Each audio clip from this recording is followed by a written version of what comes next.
Students, today we will start the ancient views of atomic structure.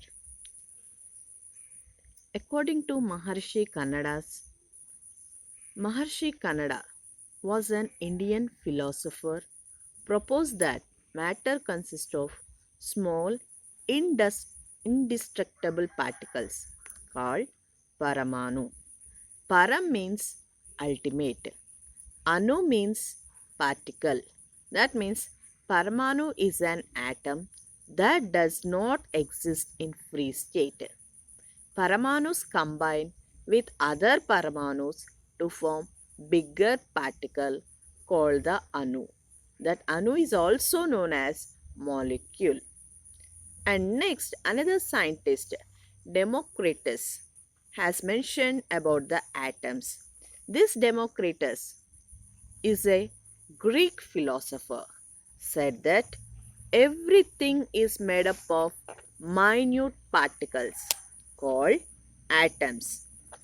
Atomos is a Greek word meaning indivisible. That means the word atom has come from Greek. Understand? Next, we'll go for the Dalton's atomic theory. So, first, the atomic theory was proposed by Maharshi.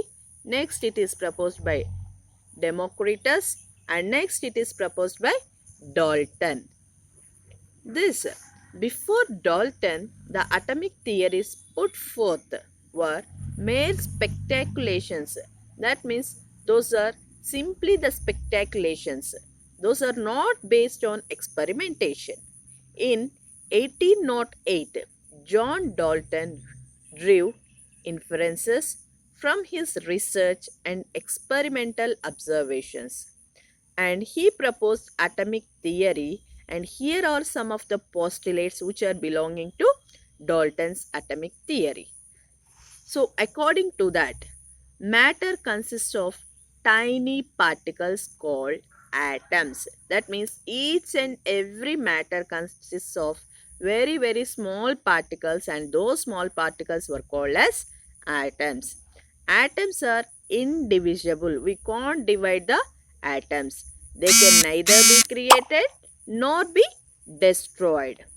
In chemical reactions, atoms are rearranged, combined, or separated. That means in the chemical reactions we are getting the products. No, that products are nothing but the rearrangement of the atoms again, or they may be combined or separated. All atoms of a particular element are identical in mass and other properties. That means if you take oxygen O and if you take another oxygen O, those are identical, and they'll be having these both oxygens will be having the same mass as well as same properties. Understand, children? Atoms of different elements have different mass, different size, and different chemical properties. For example, if you go for hydrogen and oxygen, hydrogen will be having the different properties and oxygen will be having the different properties, and their size and chemical properties are different. And atoms of an element combine with atoms of another element in fixed whole number to form compounds.